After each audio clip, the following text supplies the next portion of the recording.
நடிகர் விஜய் குறித்து கடந்த சில வாரங்களாவே சோஷியல் மீடியால தொடர்ந்து பல சர்ச்சை ஏற்பட்டு வருது. குறிப்பா அவருடைய குடும்ப வாழ்க்கையை சுற்றியுள்ள விவரங்கள், அரசியல் நடவடிக்கைகள், நடிகை த்ரிஷாவுடன் அவரு திருமணத்துல கலந்து கொண்டதுன்னு போன்ற விஷயங்கள் எல்லாமே இப்ப பேசும் பொருளாக இருக்கு. இந்த சூழல்ல தான் நடிகரும் இயக்குனருமான ஆர் பார்த்திபன் ரீசெண்டா ஒரு நிகழ்ச்சியில கலந்து கொண்டாரு.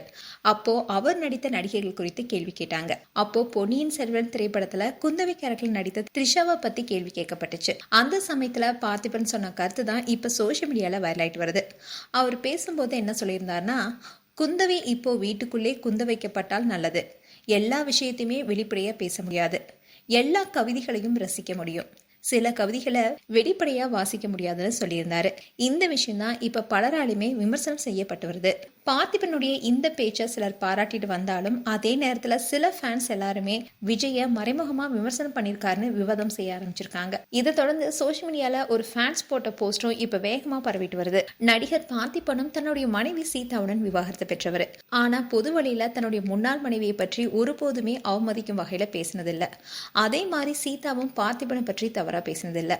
இன்னைக்கு வரைக்குமே ஒருத்தருக்கு ஒருத்தர் மரியாதையுடன் நடந்து கொள்றாங்க. திரைத்துறையே அவங்களுடைய அந்த அணுகுமுறையை மதிக்குதுன்னு அதுல குறிப்பிட்டிருக்காங்க. அதே போஸ்ட்ல விஜய் குறித்த கடுமையான விமர்சனங்களும் போட்டிருக்காங்க. விஜய்க்கு அவருடைய மனைவியின் கண்ணீர் கூட அவ்வளவு முக்கியம் இல்லைன்னு அவருடைய மேடையில பேசியிருக்காரு. இது பலருக்குமே ஏற்றதா இல்லைன்னு அந்த போஸ்ட்ல குறிப்பிட்டிருக்காங்க.